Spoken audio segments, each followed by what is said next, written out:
The CHIP program may be the most well-published community-based lifestyle intervention in the medical literature, and one of the most effective, with clinical changes approaching that achieved in live-in residential lifestyle programs.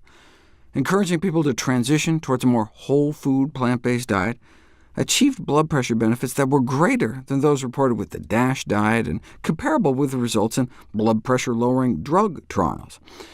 If we're going to reverse the worldwide chronic disease epidemic, though, we've got to scale this thing up. So to make the CHIP program more accessible to a wider audience, each of Hans Diehl's live presentations were videotaped.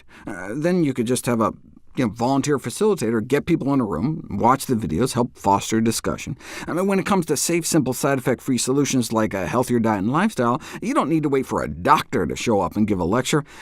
Yeah, but does it work? Look at these numbers for those that came in the worst of the worst and finished all the videos. 20-point drop in blood pressures, 40-point drop in LDL, more than a 500-point drop in triglycerides. Of those that came in with diabetic-level fasting blood sugars, about 1 in 3 left with non-diabetic fasting blood sugars, and all they did was empower people with knowledge. Just encouraging people to move toward a whole-food, plant-based diet led to these remarkable benefits. How about the effectiveness of this volunteer-delivered lifestyle modification program on 5,000 people? Same kind of significant reductions in weight, blood pressure, cholesterol, triglycerides, blood sugars. Most studies giving dietary advice to free-living subjects can be expected to reduce total cholesterol by only about 5%. But hey, a sustained reduction of even 1% may result in a 2 to 3% reduction in the incidence of heart disease. So, on a population scale, even small differences matter. But put thousands of people through just 1 month of CHIP and get an 11% drop on average, and up to a nearly 20% drop among those who need it the most. Yeah, but do they maintain their healthy habits? Doctors can't even get most people to keep taking a single pill once a day.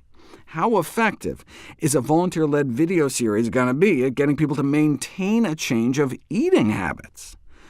Researchers looked at the CHIP data to find out. How were participants still doing 18 months later? Most were able to maintain their reductions of meat, dairy, and eggs, though some of the junk food started to slip back in, and their fruit and veggie consumption dipped, though not back to baseline. But here's the huge shocker. Even though they were explicitly told to eat as much as they wanted, no calorie or carb counting, no portion control, just by being informed about the benefits of centering their diets more around whole plant foods, by the end of the 6-week program, they were eating, on average, about 339 fewer calories a day without even trying. Instead of eating less food, they were just eating healthier food. OK, but that was right at the end of the 6-week program, when they were all jazzed up.